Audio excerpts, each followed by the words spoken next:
முதல்வர் சரி செய்வாரா அப்படின்னு கேட்டிருந்தீங்க முதல் செய்தியில். அவங்க ஒரு சரி செய்ய ஒரு முயற்சி பண்ணியிருக்காங்க. என்னென்னா, தொடர்ந்து பல குற்றச்சாட்டுகளை எதிர்க்கட்சிகள் வைக்கின்றன. ஒன்று சட்டம் ஒழுங்கு பிரச்சனை, போதை, மின்வெட்டு, இது போல் பல பிரச்சனைகள் இருக்குது. இது சம்பந்தமாக மக்கள் இப்பொழுது குரல் கொடுக்க ஆரம்பிச்சிருக்காங்க. மக்களின் குரலாக அந்த குரலை வாங்கி ஒளிபரப்பக்கூடியது செய்தி சேனல்கள். அதில் பாலிமர் அதிகமான வியூஸ் மக்கள் பார்க்குறாங்க. அதற்கு அடுத்தது நியூஸ் தமிழ் அது இருக்குது. இப்போ வலதுசாரி அப்படிங்கிறது உண்மையை சொல்லக்கூடிய ஜனம் டிவியும் தமிழ் ஜனம் வந்திருக்கிறது. இந்த 3 சேனல்களும் மக்கள் என்ன இந்த ஆட்சி குறித்து நினைக்கிறாங்க அப்படிங்கிறத அவங்க தொடர்ந்து ஒளிபரப்பிட்டே இருக்காங்க. அதனால் இப்போ என்னென்னா, அரசு கேபிளில் அவங்களுடைய இது வராமல் ஏற்கனவே புதிய தலைமுறைக்கு இந்த சிக்கல் வந்தது. இப்போ இந்த 3 சேனல்களும் பண்ணியிருக்காங்க. அப்படின்னோடனே திமுகவிலிருந்தும் கண்டனம் தெரிவிச்சிருக்காங்க.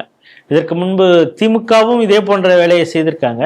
இதில் ஒரு விஷயம், கனிமொழி அவர்கள் ஜனம் சேனலையும் குறிப்பிட்டு இதையெல்லாம் முடக்கிறது சரியா அப்படின்னு கேள்வி கேட்டிருக்காங்க. ஸ்டாலின் கண்டனம் தெரிவித்திருக்கிறார், சீமான் கண்டனம் தெரிவித்திருக்கிறார், பாஜகவிலிருந்து விலகிய அண்ணாமலை கண்டனம் தெரிவித்திருக்கிறார், நயினார் நாகேந்திரன் கண்டனம் தெரிவித்திருக்கிறார். இதை எப்படி பார்க்க ராஜேஷ்? நீங்க கண்டனம் தெரிவித்தவங்க லிஸ்ட்டை நீங்க சொல்லிட்டீங்க. நயினார் பண்ணியிருக்கிறார், அண்ணாமலை பண்ணியிருக்கிறார், கனிமொழி பண்ணியிருக்கிறார், எடப்பாடி பண்ணியிருக்கிறார், ஸ்டாலின் பண்ணியிருக்கிறார், சீமான் பண்ணியிருக்கிறார். இது ஒரு நல்ல விஷயமாக நான் பார்க்குறேன். நல்ல வேலை ஆதவ அர்ஜுனாவும் சேர்ந்து கண்டம் பண்ணலை, அவ்வளோதான்.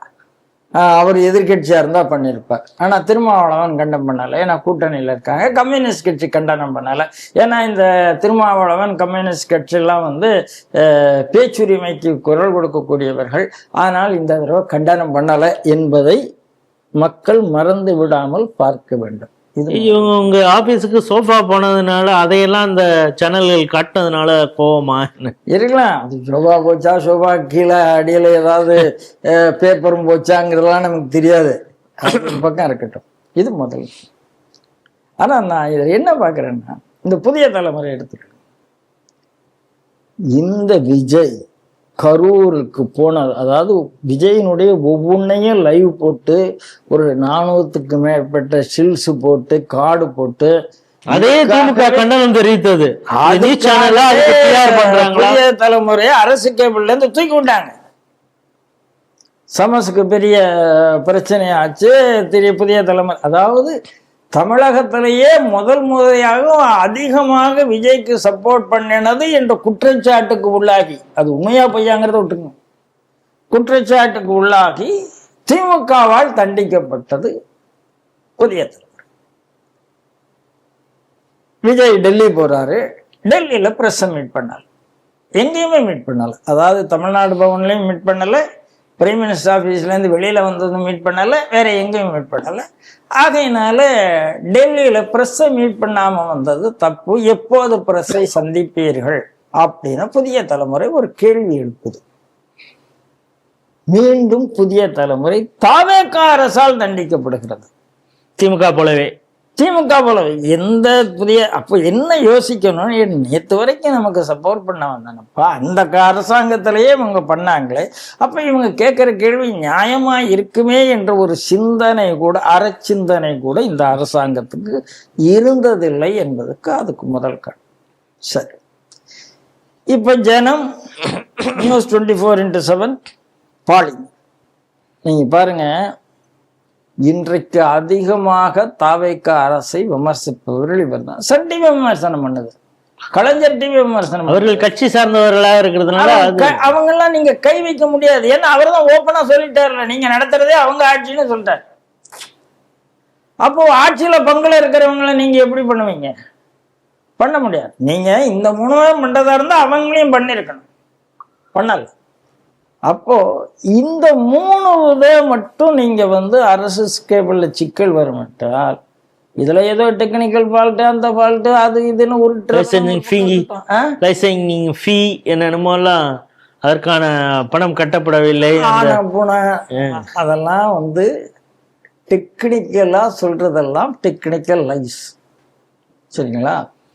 உங்க பார்வையில இந்த 3 உங்களை விமர்சனம் பண்ணுகிறார்கள். எதை குறிப்பா எதை விமர்சனம் பண்றாங்க அப்படின்னு கேட்டா, பாலியல் குற்றங்களை விமர்சனம் பண்ணுகிறார், லா அண்ட் ஆர்டர் குற்றங்களை விமர்சனம் பண்ணுகிறார். அவ்வளவுதான். உங்க எது உங்களுக்கு நெகட்டிவ்ங்கிறது அதுதானே, நீங்க அதை சொல்லி தானே வந்திருக்கிறீங்க. ஆகவே இன்னைக்கு இது ரொம்ப ஆபத்தானது. எனக்கு எதிர்த்து உண்மையை சொல்லக்கூடியவர்களுடைய குரல் வளையை நான் நெறிப்பேன் என்று சொன்னால் திமுகவுக்கும் தாவேக்காவுக்கும் வித்தியாசம் இல்லை. எமர்ஜென்சி கொண்டு வந்த காங்கிரஸ் தானே கூட இருக்கிறது. ஆகையினால தாவேக்கா அரசு இதை ஒரு எச்சரிக்கையாக எடுத்துக்கொள்ள வேண்டும். இன்னைக்கு எல்லாரும் சேர்ந்திருக்கிறாங்க, அதனால நீங்க திருப்பி ஈஸியா சொல்ல முடியாது. குறிப்பாக தாவேக்காவுக்கு கண்ணை மூடிக்கொண்டு ஓட்டு போட்டவர்கள் இன்னைக்கு இந்த 3 டிவிலையும் தாவேக்காவை விமர்சனம் பண்றாங்க. இல்ல நாங்க கொஞ்சம் கண்ணை மூடிட்டு தான் ஓட்டு போட்டுட்டோம்னு சொல்றது இந்த 3 டிவில தான் அதிகமா வருது. அதுதான் அதுல உள்ள விஷயம் நினைக்கிறேன்.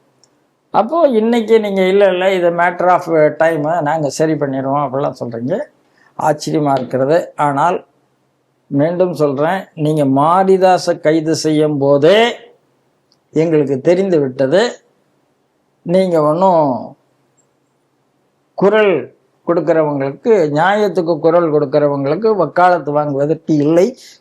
குரல் வழியை, சுதந்திர பேச்சின் குரல் வழியை நெருக்கக்கூடியவர்கள் தானே புரிஞ்சு வச்சு. மாரிதாசை கைது பண்ண முடிஞ்சது, ஆனால் உங்களால முக்தாரை தேடிட்டே இருந்த முடிஞ்சது, லேட்டாக அரெஸ்ட் பண்ணியிருக்கீங்க. அப்போ மாரிதாஸ் கைது, இப்போ இந்த 3 இருட்டடைப்பு, இந்த கேபிள் டிவி எல்லாம் இருட்டடைப்பு அப்படின்னு வந்தீங்கன்னா இந்த ஆட்சியும் திமுக என்ன செய்ததோ அதைத்தான் செய்கிறது. அதனால இந்த ஆட்சி மேல மக்களுக்கு விரைவில் நம்பிக்கை இட்டு போகிவிடும். இது ஒரு விஷயம். நீங்க சொன்ன ஒரே ஒரு விஷயம், நான் ஒரே ஒரு ஆளை பாராட்டத்துக்காக நேரம் எடுத்துக்கிறேன், கனிமொழி அவர்கள். ஏன்னா கனிமொழி அவர்கள், அதாவது நீங்க பாத்தீங்கன்னா இந்த திருமுருகன் காந்தின்னு ஒருத்தன் தான் இருக்கான். ஒரு பிரஸ் மீட்டிங்ல ஜனம் டிவி போய் கேள்வி கேட்குது. ஜனம்னு மைக்கு பார்த்த உடனே இதை எடுங்க, இதை எடுங்க, இது எடுங்க. சென்னை பிரஸ் கிளப்ல சண்டை. அப்போ அவங்க சொல்றாங்க, பிரஸ் கிளப் இன்வைட் பண்ணிட்டு நான் வந்திருக்கேன், நீங்க எடுக்க முடியாது, நான் பிரச்சனை எல்லாம் வருது.